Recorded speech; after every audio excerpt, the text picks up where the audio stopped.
한국 관광객의 증가에 자극받은 중국 부유층 2세들의 황당한 행동, 그리고 그 이면에 감춰진 중국 경제의 암울한 현실. 최근 중국 상하이를 찾는 한국 관광객이 급증하며 현지에서 예상치 못한 일이 벌어지고 있습니다. 지난해 말 중국 정부가 한국인을 대상으로 무비자 입국 조치를 시행한 이후 많은 한국 관광객들이 상하이를 방문하고 있는데요. 한국 관광객의 발길이 몰리자 중국의 상하이 부유층 2세들이 슈퍼카를 몰고 거리로 나와 불을 과시하는 이상한 현상이 나타나고 있습니다. 중국 현지 SNS에서는 한국 관광객에 대한 언급이 크게 증가하며 씀이다 라는 신조어까지 등장했습니다. 씀이다는 한국어에서 자주 사용하는 습니다를 중국식으로 표현한 단어로 한국인을 지칭하는 용어로 사용되고 있습니다. 하지만 이 같은 신조어의 등장은 단순한 유머를 넘어 한국인 관광객 증가에 따른 중국 사회의 미묘한 심리를 드러내고 있습니다. 특히 한 한국 관광객이 SNS에 상하이 거리는 고급차가 별로 없다는 글을 올리자 이를 본 상하이의 부유층 2세들은 상하이의 진가를 보여주겠다며 페라리, 롤스로이스, 부가치, 파가니 같은 슈퍼카를 몰고 거리로 나섰습니다. 마치 상하이의 경제력을 과시하려는 듯한 이들의 행동은 유치해 보이기까지 했습니다. 중국 SNS에서는 이 슈퍼카 행렬을 두고 애국심의 표현이라는 반응도 나왔습니다. 한국은 여전히 중국을 가난하고 낙후된 나라로 본다. 상하이의 경제력을 제대로 보여주자는 의견도 있었지만 동시에 사치품으로 불을 과시하려는 단편적인 비교 심리에 불과하다는 냉소적인 반응도 많았습니다. 결국 슈퍼카 행렬이 지나치게 확산되면서 상하이 경찰이 이를 통제하는 상황까지 발생했습니다.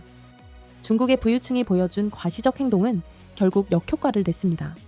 이들의 행동 이면에는 한국에 대한 열등감과 복합적인 감정이 숨어 있었던 것으로 보입니다.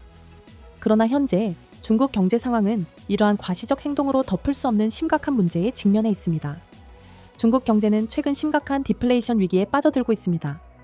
블룸버그가 글로벌 투자은행 이코노미스트 16명을 대상으로 설문조사한 결과 올해 중국의 국내 총생산 GDP, 디플레이터 평균값은 마이너스 0.2%로 예상되었습니다. GDP 디플레이터는 경제 전반의 물가 수준을 나타내는 지표로 중국의 디플레이터가 마이너스를 기록한다는 것은 디플레이션이 상당히 심각하다는 것을 의미합니다.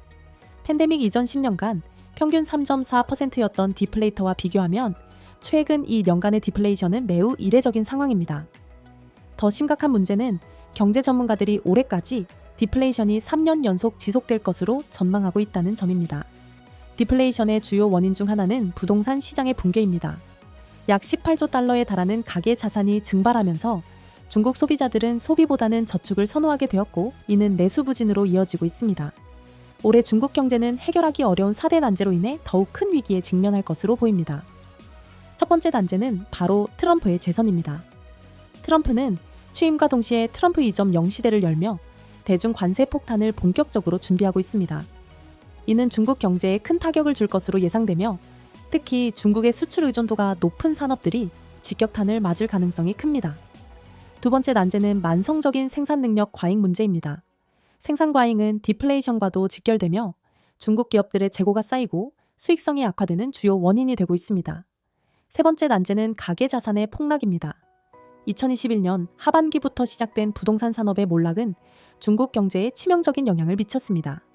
지난 3년 동안 중국의 전체 가계 자산 규모는 무려 130조 위안, 약 17조 8천억 달러 감소한 것으로 추산됩니다. 이 정도 규모의 자산이 사라졌으니 내수가 침체될 수밖에 없습니다. 네 번째 난제는 미분양 아파트 문제입니다.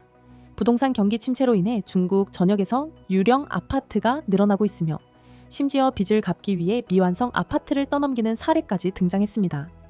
예를 들어 중국의 신장동부가스는 부동산 개발업체로부터 미완성 아파트 260채를 인수하며 가스 요금을 대신 받는 기이한 거래를 성사시켰습니다.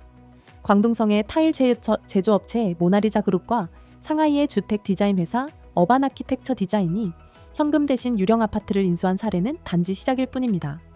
중국 부동산 위기의 심각성은 날이 갈수록 커지고 있으며 그 여파는 경제 전반에 걸쳐 파급되고 있습니다.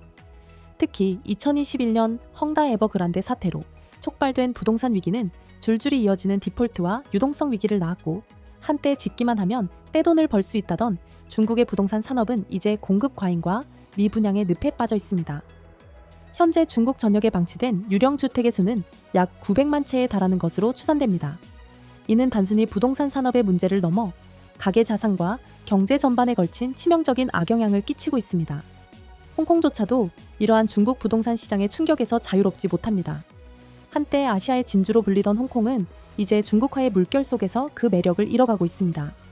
2020년 국가보안법 도입 이후 홍콩의 정치적 자유가 제한되면서 경제적 매력도 급속히 하락했습니다. 2022년부터 고급 부동산의 헐값 매각 소식이 잇따랐고 홍콩의 상업용 부동산 공실률은 무려 17%에 이르렀습니다. 이는 홍콩 경제가 중국에 편입된 이후 겪는 내리막길을 극명하게 보여주는 사례입니다. 중국 경제의 침체는 부유층의 자산 손실뿐 아니라 청년층의 삶에도 큰 영향을 미치고 있습니다. 최근 중국에서는 학력을 갖춘 청년들이 자신에게 걸맞지 않은 직종에 취직하거나 아예 일자리를 구하지 못하는 사례가 급증하고 있습니다. 예를 들어 물리학 석사가 건설 현장에 잡부로 일하거나 명문 칭화대 박사가 비정규직 보존경찰에 지원하는 일이 드물지 않게 발생하고 있습니다. BBC는 이러한 현상을 보도하며 금융학 석사를 취득한 한 청년이 난징의 훠궈집에 취직한 사례를 조명했습니다. 그는 투자은행에서 일하는 꿈을 키웠지만 현실은 부모님의 걱정을 사며 훠궈집에서 일하는 처지가 되었습니다. 매년 약 100만 명의 대학 졸업생이 쏟아져 나오는 중국에서 이들의 눈높이에 맞는 일자리는 턱없이 부족한 상황입니다. 이와 같은 고용 불안은 국가공무원 시험인 궈카오 경쟁률에서도 드러납니다. 최근 궈카오 필기시험 응시자는 무려 341만 6천 명으로 평균 경쟁률이 86대 1에 달했습니다. 이는 청년층이 민간 기업 대신 안정적인 공무원 직업을 선호하게 된 중국의 고용 현실을 단적으로 보여줍니다. 대학원 진학자 수가 급증한 점 역시 이러한 상황의 또 다른 단면입니다. 일부 대학에서는 대학원생 수가 학부생 수를 엎지르는 현상까지 나타나고 있습니다. 상하이 푸단대의 경우 대학원생이 학부생보다 2배 이상 많은 3만 7천 명에 달했고 간수성 란저우대 역시 같은 현상을 보였습니다. 이는 고용시장의 침체가 청년층으로 하여금 노동시장에 나서는 대신 학업을 연장하게 만드는 결과로 이어지고 있음을 보여줍니다. 한편 중국 국민연금 시스템 역시 위기에 처해 있습니다. 현재 중국의 출산율은 1.18명 2022년 기준으로 세계 최저 수준을 기록하고 있으며 이로 인해 연금을 납부할 젊은 노동자 수가 급격히 줄어들고 있습니다. 향후 10년 동안 매년 약 2천만 명의 노동자가 은퇴할 예정이지만 이를 뒷받침할 노동자 유입은 기대하기 어려운 상황입니다. 중국 정부의 통계에 따르면 국민연금 시스템은 정부의 추가 지원이 없을 경우 4년 내에 첫 적자를 기록할 것으로 보입니다. 연금 고갈 우려로 인해 최근 수백만 명의 중국 젊은이들이 국민연금에서 탈퇴하는 현상까지 발생하고 있습니다. 이는 노동자들이 노후를 스스로 대비해야 하는 상황으로 몰아가며 소비 심리를 더욱 위축시키고 경제 성장에 부정적인 영향을 미칠 가능성이 큽니다. 결국 이러한 경제적 위기와 구조적 문제는 중국 청년층의 불안을 극대화시키고 있습니다. 허난성의 한 여성이 중국인들은 바쁘고 공포스럽다.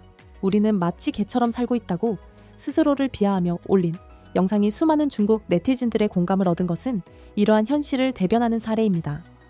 중국의 일부 부유층이 슈퍼카를 몰며 부를 과시하는 모습 뒤에는 경제적 불안과 구조적 문제로 신음하는 청년층과 일반 대중의 고통이 가려져 있습니다. 부유층의 이러한 행동은 단순히 유치한 과시가 아니라 중국 사회의 불평등과 경제적 문제를 적나라하게 드러내는 단면일 뿐입니다. 결국 중국은 디플레이션, 부동산 위기, 연금 고갈, 고용시장 침체라는 4대 난제를 해결하지 못한다면 경제 회복은커녕 더 큰 위기에 직면할 가능성이 큽니다. 오늘 영상은 이러한 중국 경제와 사회의 현주소를 조명하며 마무리하겠습니다. 여러분의 생각은 어떠신가요? 댓글로 자유롭게 의견 남겨주시고 시청해주셔서 감사합니다.